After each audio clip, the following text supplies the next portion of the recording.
Shalom, salam sejahtera untuk kita sekalian. Kita bersyukur ketika kita boleh dipertemukan di dalam channel YouTube Warta Pesisir Gemis. Kita boleh ada sampai saat ini, itu semua karena kasih dan kemurahan dari Tuhan Yesus sendiri. Nah, untuk itu kita akan belajar lebih dalam akan kebenaran firman Tuhan. Dan sebelum itu kita berdoa. Mari kita berdoa. Tuhan Yesus yang adalah sumber kehidupan kami terus bersyukur Tuhan ketika penyertaan-Mu masih kami rasakan sampai saat ini, sehingga kami boleh ada di minggu-minggu sengsara ini. Itu semua karena berkat kemurahan-Mu di dalam kehidupan kami. Ya Tuhan Yesus, di saat ini kami ingin belajar lebih dalam. Kami ingin diperlengkapi oleh kebenaran firman-Mu. Biarlah Tuhan Engkau memberikan hikmat kepada kami, agar kami dapat mengerti apa yang menjadi maksud kebenaran firman-Mu. Untuk itu ya Tuhan, bersabdalah Engkau, kami siap untuk mendengarkannya. Amin. Sahabat Warta Pesisir Gemis yang diberkati oleh Tuhan, pembacaan Alkitab kita di hari ini terambil dalam Kitab Kudus Perjanjian Baru, yaitu Yakobus pasal yang pertama ayat yang kedua hingga ayat yang keempat. Yakobus pasal yang pertama ayat yang kedua hingga ayat yang keempat berkata demikian: Iman dan hikmat. Saudara-saudaraku, anggaplah sebagai suatu kebahagiaan apabila kamu jatuh ke dalam berbagai-bagai pencobaan, sebab kamu tahu bahwa ujian terhadap imanmu itu menghasilkan ketekunan. Dan biarkanlah ketekunan itu memperoleh buah yang matang, supaya kamu menjadi sempurna dan utuh dan tak kekurangan suatu apapun. Sampai di sana batas pembacaan Alkitab kita di hari ini. Yang disebut berbahagia ialah kita semua yang mendengarkannya.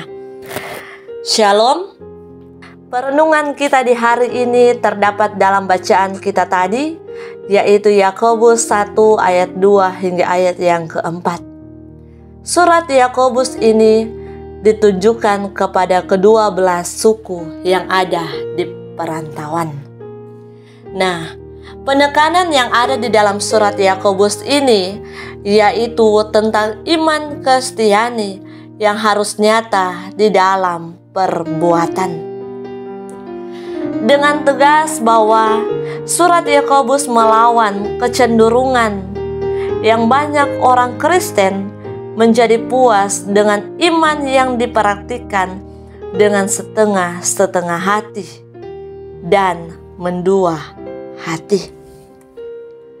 Nah, sahabat Warta Pesisir Gemis yang diberkati Tuhan,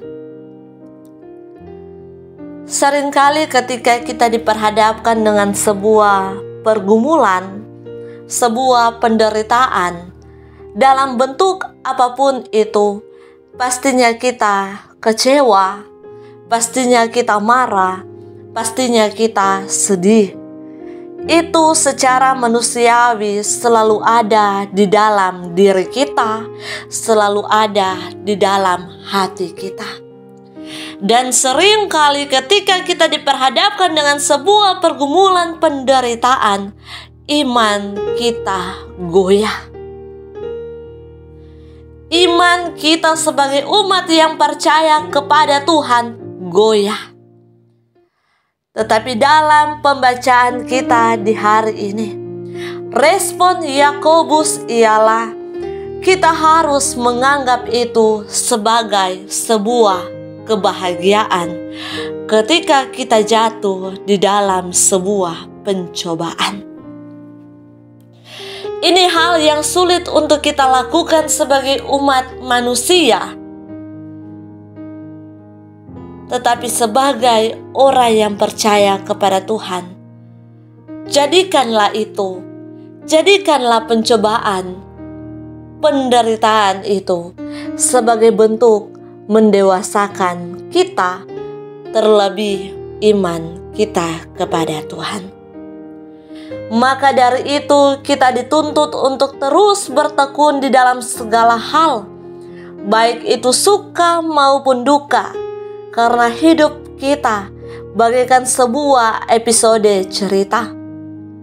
Ada kalanya kita senang, ada kalanya kita sedih, dan itu semua tetap ada di dalam diri kita selagi kita masih menjalani kehidupan di dunia ini. Untuk itu saya mengajak kita sekalian tetap tekun dan terus berharap kepada Tuhan. Ketika kita menaruh harapan kita kepada Tuhan, ketika kita bertekun kepada Tuhan, pasti Tuhan terus menyertai langkah kehidupan kita. Karena ketika kita sabar dan tekun, maka apa yang sudah kita tabur, pasti itu akan kita tuai. Dan Tuhan tidak pernah menutup matanya tentang apa yang sudah kita lakukan di dunia ini, maka pasti jerih payah kita tidak sia-sia. Mau mahundingang sikite kebi. Amin. Mari kita berdoa. Tuhan Yesus, terima kasih atas firman-Mu kepada kami. Firman-Mu yang mengajarkan kami agar kami terus bertekun di dalam segala hal, agar kami terus bertekun di dalam sebuah penderitaan, pergumulan, dan apapun itu Tuhan. Dan ajarlah kami Tuhan untuk terus berharap kepadamu yang adalah sumber kehidupan kami. Biarlah ya Tuhan, itu semua boleh kami praktekkan di dalam kehidupan kami. Ya Tuhan Yesus, berkati terus akan langkah kehidupan kami, karena kami tidak tahu apa yang akan terjadi pada kami esok. Tetapi kami terus berharap kepadamu dengan setia, dengan tekun ya Tuhan, bahwa kami percaya Engkau selalu ada menyertai langkah kehidupan kami. Untuk itu ya Tuhan, kami menyerahkan akan kehidupan kami hanya ke dalam tangan kasih-Mu. Ini kami yang berdoa kepadamu Tuhan, di dalam nama Tuhan Yesus Kristus. Amin.